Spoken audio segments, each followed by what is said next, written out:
নমস্কার বন্ধুরা, আজ আমি আপনাদের বলিউডের জনপ্রিয় অভিনেতা শাহরুখ খানের সদ্য মুক্তিপ্রাপ্ত ডাঙ্কি মুভিটির গল্প সংক্ষেপে বলবো। গল্পের শুরুতে মান্নু একটি হাসপাতাল থেকে পালানোর জন্য প্ল্যান করে। সে একটি ছেলেকে টাকার লোভ দেখিয়ে সেখান থেকে পালিয়ে যায়। সে প্যাটেল লিগ্যালের কাছে আসে, জানতে চায় যে ভারত যাওয়ার জন্য ভিসা কি তৈরি হয়ে গেছে।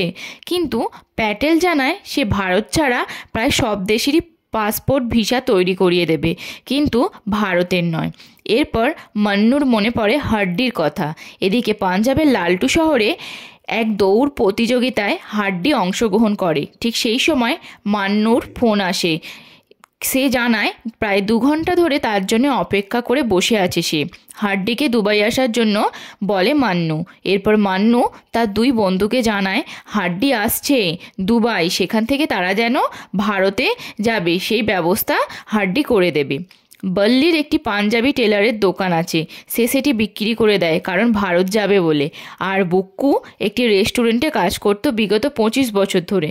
কাজ ছাড়ার দিন ম্যানেজার তার 2 মিনিট থাকার জন্য রেস্টুরেন্ট মোছার জন্য বলে, কিন্তু বুক্কু রেগে গিয়ে ম্যানেজারের মুখে বালতি সহ মোছা ঢেলে দেয়। এরপর 3 বন্ধু দুবাইয়ের উদ্দেশ্যে বেরিয়ে পড়ে।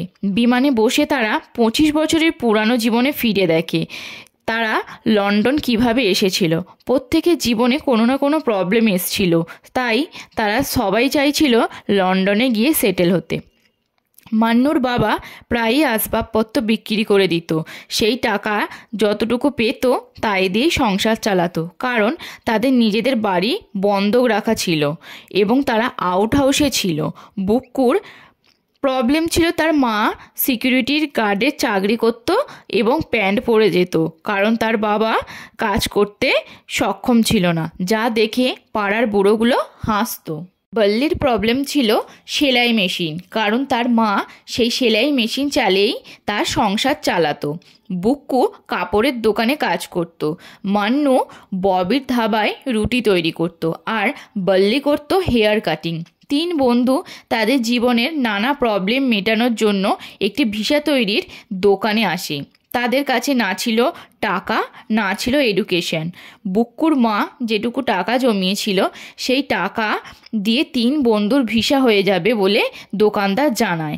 এজন্য তাদেরকে একটি কাজ করতে হবে বলে সেই দোকানদার জানায় বল্লিকে ক্যাথারিন নামে একটি বিদেশি মেয়েকে বিয়ে করতে হবে, কারণ পরে সে ডিভোর্স পেয়ে যাবে। এরপর মান্নু একটি কোর্স তৈরির জোগাড় করতে হবে, কারণ একটি খেলা শেখার জন্য। বুক্কুকে ডক্টর হওয়ার জন্য স্টুডেন্ট অ্যাপ্লিকেশান করতে হবে।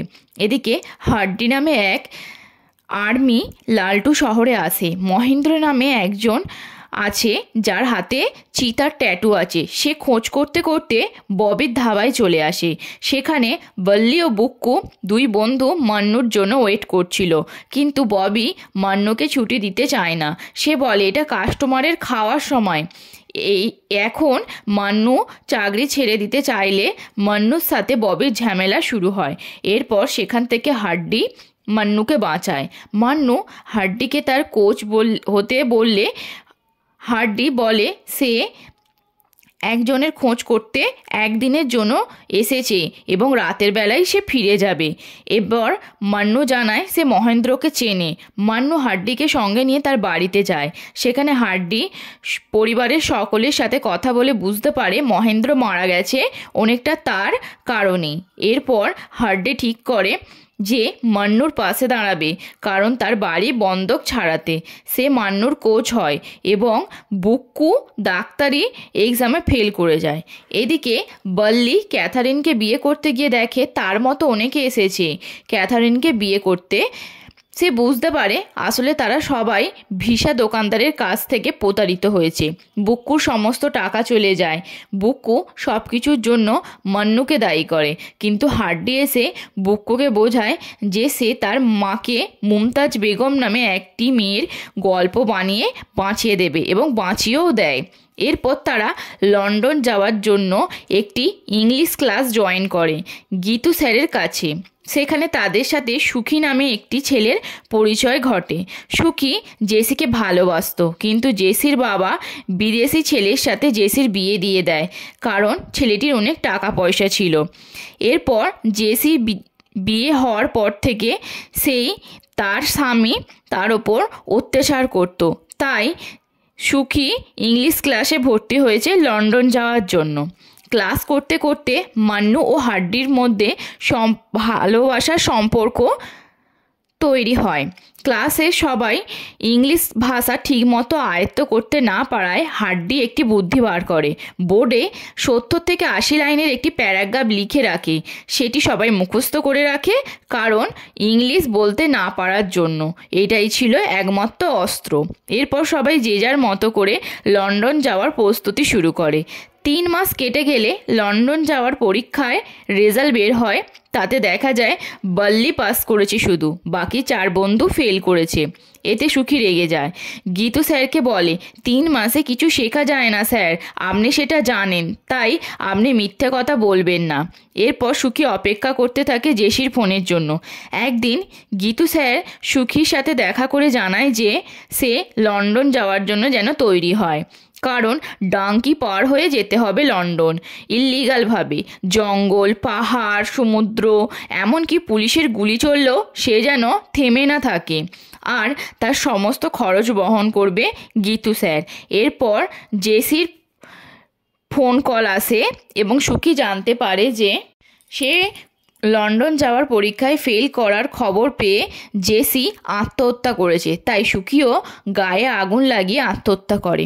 এরপর হাড্ডি সহ সুখীর বন্ধুরা তার অস্থি নিয়ে ডঙ্কির উদ্দেশ্যে রওনা দেয়, যাতে তারা লন্ডন পাড়ি দিতে পারে। প্রথমে তারা পাকিস্তান হয়ে আফগানিস্তান ও ইরান, তুর্কি হয়ে ইংল্যান্ডে যাবে বলে ঠিক করে। ওয়াচ টাওয়ারের কাছে এসে পুলিশ পাহারা দিচ্ছে তারা দেখতে পায়। যাওয়ার উপায় না দেখে হাড্ডি বুদ্ধি বার করে ছোট পাইপ কেটে মুখে নিয়ে জলের গভীরে, যাতে নিঃশ্বাসের কোনো অসুবিধা না হয়। কিন্তু মান্নুর অসাবধানতার জন্য পুলিশ গুলি চালায়। হাড্ডি মান্নুকে বাঁচায়। এরপর তাদেরকে হাড্ডি বল্লির ছবি দেখায় যে লন্ডনে গিয়ে বল্লি গাড়ি বাড়ি কিনেছে। তা দেখে সবাই মনে সাহস পায় ও সামনের পথে এগিয়ে যায়। তারা গুলি, বোমা সামনাসামনি হয়েও এগিয়ে যায় আফগানিস্তান পার হয়ে ইরানের পথে। সেখানে তারা ভয়ঙ্কর পুলিশ অফিসারের সামনাসামনি হয়। সে হাড্ডি, মান্নু, বল্লি ও বুক্কু বাদে সমস্ত সাথীদের গুলি করে হত্যা করে। তার নজর মান্নুর ওপর পড়লে হাড্ডি সেই অফিসারকে হত্যা করে এবং বাকি বন্ধুদের প্রাণ বাঁচায়। তারা ইংল্যান্ডের আশ্রয়স্থলে কিছুদিন নোংরা ও আবর্জনার মধ্য দিয়ে দিন কাটায়, লন্ডন যাওয়ার অপেক্ষায়। গাড়ির মধ্যে সোলার প্যাকিং হয়ে তারা স্বপ্নের শহর লন্ডনে পাড়ি দেয়। বড় ওয়াচ টাওয়ারের সামনে হাড্ডি যখন আংটি নিয়ে মন্নুকে প্রপোজ করতে যাবে, ঠিক তখনই বুক্কুর সাথে বল্লির দেখা হয়, যে কিনা লন্ডনের রাস্তায় জোকার সেজে রোজগার করত। বল্লি হাড্ডি, মান্নু ও বুক্কুকে নিয়ে তার মিশে যায়। সেখানে তার মতনই অনেকেই লন্ডনে এসেছে অনেক স্বপ্ন নিয়ে। এরপর হাড্ডি রেগে গিয়ে বল্লিকে তার তোলা ফটো দেখিয়ে বলে কেন সে মিথ্যা মিথ্যা এই ফটোগুলো তুলেছে। তার ফটো দেখে অনেকেই স্বপ্নের আশায় লন্ডনে এসেছে। বল্লি তাকে বোঝায় যে সে তার জীবন সম্পর্কে কাউকে জানতে দেয়নি, কারণ তার মা কষ্ট পাবে, তাই সে মিথ্যে করে ফটো তুলেছে। হাড্ডি মান্নুকে বলে ভারতে আবার ফিরে চলতে, কারণ তারা যেটা ভেবে লন্ডনে এসেছিল, লন্ডনে তারা কিছুই দেখতে পায়নি। কিন্তু মান্নু জেদ করতে থাকে এত কষ্ট করে লন্ডনে এসে তারা আর ফিরে যাবে না। তারা প্যাটেল অ্যাডভোকেটের সাথে দেখা করে। সে মান্নুকে লন্ডনবাসীর একজনের সাথে বিয়ে করতে বলে। হাড্ডির অনিচ্ছা সত্ত্বেও রাজি হয়, কারণ 1 বছর পর মান্নুর সাথে ওই বিদেশি ছেলেটির ডিভোর্স হয়ে যাবে। কিন্তু পুলিশের কাছে বিদেশি লোকটি সহ মান্নু ও তার বন্ধুরা ধরা পড়ে, কারণ হাড্ডির সাথে ঝামেলার কারণে। তাদের হাতে একটাই রাস্তা ছিল মিথ্যে কথা বলা, সেটি হলো সুখীর মৃত্যু ও তাদের থাকা ভারতে সুরক্ষিত ছিল না এই কথাটা বলতে হবে। মান্নু, বুক্কু, বল্লি রাজি থাকলেও হার্ডি জর্জ সাহেবকে সমস্ত কথা খুলে বলে ও তাকে ভারতে ফিরিয়ে দেয়া হয়। এরপর থেকে তিন বন্ধু যে যার মতো করে 25 বছর লন্ডনে থেকে যায়। মান্নুর ব্রেন টিউমার ধরা পড়ে আর হাতে 1 মাস বাকি, তাই সে ও তার দুই বন্ধুর সাথে ভারতে যাওয়ার বন্দোবস্ত শুরু করে দেয়। আর এই জন্যই তারা আবার হার্ডির সাথে যোগাযোগ শুরু করে। হার্ডি দুবাই আসে, সেখানে এসে সে জানতে পারে মান্নুর শারীরিক অসুস্থতার কথা এবং সে আবারও জানতে পারে মান্নু আসলে বিয়েই করেনি জীবনে কাউকে, যেটা কয়েক বছর আগে মান্নু হার্ডিকে জানিয়েছিল। দুবাইয়ের একজন ভিসা এজেন্টের সাথে গীতু স্যার পরিচয় করিয়ে দেয় হার্ডির সাথে। সে প্ল্যান করে যে বন্ধুরা আগে মারা গিয়েছিল তাদের ফেক আইডি দিয়ে তাদের পুলিশের কাছে ধরিয়ে দিতে, যাতে পুলিশ তাদের সন্দেহ করে ভারতে পাঠিয়ে দেয়। এইভাবে তারা আনন্দের সহিত ভারতে ফিরে আসে। ফিরে এসে তারা পরিবারের সাথে আনন্দের কিছু মুহূর্ত উপভোগ করে। মান্নু জানতে পারে হার্ডিও কোনোদিন বিবাহ করেনি। এরপর সে আরও জানতে পারে হার্ডি মান্নুর পরিবারকে কিভাবে আগলে রেখেছে, তার পরিবার নিজের বাড়ি ফিরে পেয়েছে। এরপর ছাদে গিয়ে হার্ডি 25 বছর আগের পুরানো কাজ অর্থাৎ মান্নুর হাতে আংটি পরিয়ে প্রপোজ করতে যাবে, ঠিক তখনই মান্নু মারা যায়। এরপর বল্লি, বুক্কু হার্ডির সাথে ভারতে থেকে যায়। বন্ধুরা, এই গল্পটি যদি আপনাদের ভালো লেগে থাকে অবশ্যই লাইক ও শেয়ার করবেন এবং আমার এই চ্যানেলটিকে সাবস্ক্রাইব করে দেবেন। ধন্যবাদ।